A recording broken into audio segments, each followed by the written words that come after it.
পোষণ টেকার আবারও নতুন ভার্সন আপডেট দিয়ে দিয়েছে। তার জন্য সবার প্রথমে প্লে স্টোর ওপেন করে নেব। এবার এখান থেকে সার্চ করে নেব পোষণ টেকার। সার্চ করে নেওয়ার পর দেখে নেব আপডেটটি অ্যানেবল হয়েছে কিনা। দেখুন আপডেটটি অ্যানেবল হয়ে গেছে। সবার প্রথমে আপডেটটি আমি দিয়ে দেব। নমস্কার, আমি মামনি, আর মামনি দিদি AWW ইউটিউব চ্যানেলে আপনাদের সবাইকে স্বাগত। পোষণ টেকার আবারও নতুন ভার্সন আপডেট দিয়ে দিয়েছে। আপডেটটি দেওয়া হয়ে গেলে দেখে নেব কত ভার্সন আপডেট এলো এবং কি নতুন আপডেট আমাদের পোষণ অ্যাপের সঙ্গে যোগ করা হলো। তাহলে চলুন ভিডিওটি দেখে নিই। দেখুন ওপেন হয়ে গেছে। এবার এখানে এই পোষণ ট্র্যাকার যে লেখা আছে সেখানটাতে ক্লিক করব। ক্লিক করলে দেখুন হোয়াট ইজ নিউ। এখান থেকে দেখুন অ্যারো চিহ্ন, এই অ্যারো চিহ্নটিতে ক্লিক করব। সবার প্রথমে দেখে নেব ভার্সনটি কত এসেছে। ভার্সনটি এসেছে 23.7 ভার্সন এবং এটি আপডেট হয়েছে 30শে মে 2025। এখান থেকে আমরা দেখতে পাচ্ছি হোয়াট ইজ নিউয়ে 9টি মোট আপডেট বা নতুন জিনিস আমাদের পোষণ অ্যাপে যোগ করা হয়েছে। এগুলির সম্বন্ধে একটু বিস্তারিত আলোচনা করে নেব আজকের এই ভিডিওতে। 1 নম্বরে আছে দেখুন creation of APAR ID has been introduce for 3 to 6 years beneficiary. 3 থেকে 6 বছরের বেনিফিশিয়ারিদের জন্য APAR ID তৈরি করা হয়েছে। 3 থেকে 6 বছর বয়সী উপকারভোগীদের জন্য এখন একটি APAR ID তৈরি করার ব্যবস্থা চালু হয়েছে। এটি একটি ইউনিক আইডেন্টিফায়ার যা এই বয়সসীমার শিশুদের জন্য তৈরি হচ্ছে, যাতে তাদের ট্র্যাকিং, পর্যবেক্ষণ এবং কি পরিষেবা তারা পাচ্ছে সেই পরিষেবার রেকর্ড বজায় রাখা সহজ হয়। 2 নম্বরে কি আছে দেখুন SNP OPT in features has been provided for the beneficiaries। উপকারভোগীদের জন্য SNP OPT in feature যুক্ত করা হয়েছে। এতে কি হবে না, এখন উপকারভোগীরা নিজেরা চাইলেই SNP, যার ফুল অর্থ হলো সাপ্লিমেন্টারি নিউট্রিশন প্রোগ্রাম এ যুক্ত হতে পারবেন। SNPতে অংশগ্রহণ করার জন্য একটি OPT ইন বিকল্প দেওয়া হয়েছে, যাতে উপকারভোগীরা নিজেদের পছন্দ মতো এই পরিষেবায় যুক্ত হতে পারেন। 3 নম্বরে হচ্ছে দেখুন UDID field is not mandatory anymore। এই UDID জিনিসটি কি?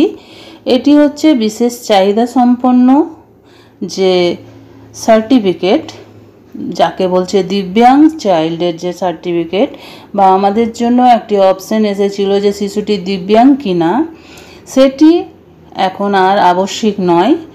UDID ইউনিক ডিসেবিলিটি আইডি তথ্য দেওয়াটা এখন আর বাধ্যতামূলক নয়। আগে উপকারভোগীদের প্রোফাইলে নিচের দিকে থাকতো যে শিশুটি দিব্যাং কিনা, সেই তথ্যটা এখন দেওয়াটা বাধ্যতামূলক নয়, সেটাকে ঐচ্ছিক করা হয়েছে। অর্থাৎ এই তথ্য ছাড়াও প্রোফাইল তৈরি বা আপডেট করা যাবে। আগে আমরা যতক্ষণ না সেটিতে ক্লিক করতাম ততক্ষণ শিশুর নামটি আপডেট করা যেত না, কিন্তু এখন সেটি ফাঁকা রেখেই আপনারা সেটি আপডেট করে নিতে পারবেন। 4 নম্বরে কি আছে eKYC and FRS features has been provided on the beneficiary's profile itself। উপকারভোগীর প্রোফাইলে eKYC এবং FRS ফিচার যুক্ত হয়েছে। এখন উপকারভোগীর প্রোফাইলে সরাসরি eKYC বা ইলেকট্রনিক KYC এবং FRS এর ফুল অর্থ হচ্ছে ফেস রিকগনিশন সিস্টেম ফিচার ব্যবহারের সুবিধা রয়েছে। উপকারভোগীর প্রোফাইল থেকে এখন আধার যাচাই মানে eKYC ও মুখের ছবি দ্বারা শনাক্তকরণ বা FRS করা যাবে, যা আরও সহজ এবং কার্যকর করে দেওয়া হয়েছে। 5 নম্বরে দেখে নেব কি।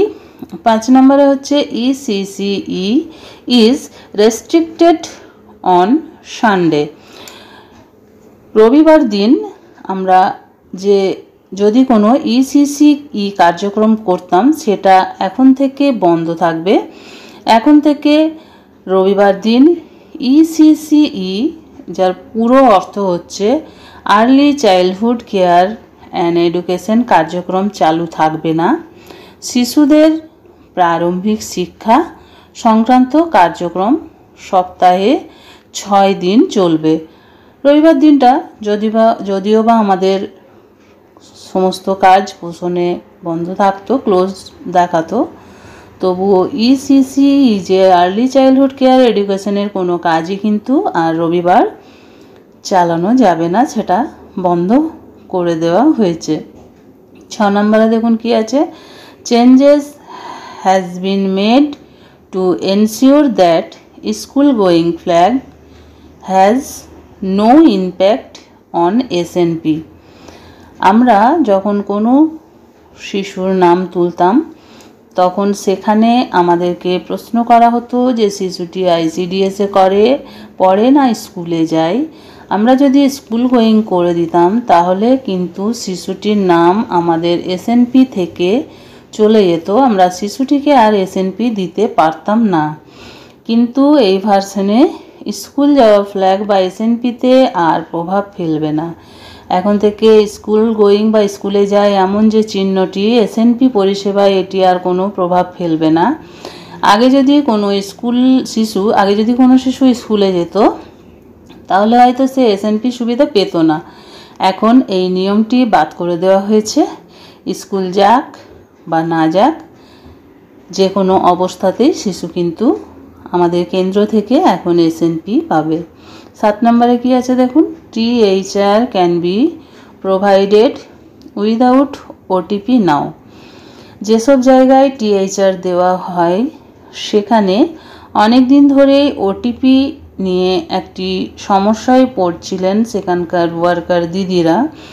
THR দেওয়ার সময় বেনিফিশিয়ারির মোবাইলে একটি ওটিপি যেত এবং সেই ওটিপি সাবমিট করার পরেই তারা THR বিতরণ করতে পারতেন। কিন্তু এখন থেকে ওটিপি ছাড়াই THR দেওয়া যাবে। THR এর পুরো অর্থ হচ্ছে টেক হোম রেশন। এটি ওটিপি ছাড়াই বিতরণ করা যাবে। আগে THR দেওয়ার সময় উপকারভোগীদের কাছে ওটিপি যাচাই করতে হতো, এখন সেটা বাধ্যতামূলক নয়। ফলে THR বিতরণ এখন সহজ করে দেওয়া হলো। 8 নম্বরে অ্যাপ অপটিমাইজেশনস এবং 9 নম্বরে আছে মাইনর বাগ ফিক্সেস। এই দুটি সাধারণত প্রতিটি আপডেটেই দিয়ে থাকে।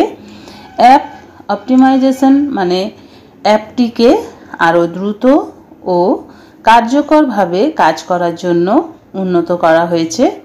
অ্যাপের পারফরম্যান্স বৃদ্ধি, লোডিং টাইম কমানো, ইউজার এক্সপিরিয়েন্স উন্নত করা হয়েছে। আর মাইনর বাগ ফিক্সেসটা কি না, মাইনর বাগ ফিক্সেস হচ্ছে ছোটোখাটো যে প্রবলেমগুলো আছে সেগুলিকে ফিক্স করে দেওয়া হয়েছে বা সলভ করা হয়েছে। অ্যাপের যে কিছু ছোট সমস্যা থাকে সেগুলিকে সমাধান করে দেওয়া হয়েছে। পরের কিছু ত্রুটি ঠিক করা হয়েছে যাতে ভাবে কাজ করে। এই ছিল আমার আজকের ভিডিওটি ভালো লাগলে একটি লাইক করবেন, আমার চ্যানেলে নতুন হয়ে থাকলে চ্যানেলটি সাবস্ক্রাইব করবেন এবং ভিডিওটি বেশি শেয়ার করবেন যাতে আমাদের অন্যান্য দিদিদের কাছে পৌঁছে যায়। আজ এই পর্যন্তই, আবার চলে আসবো আরও একটি নতুন ভিডিও নিয়ে। ততক্ষণ সবাই ভালো থাকুন, সুস্থ থাকুন। ওকে, বাই বাই।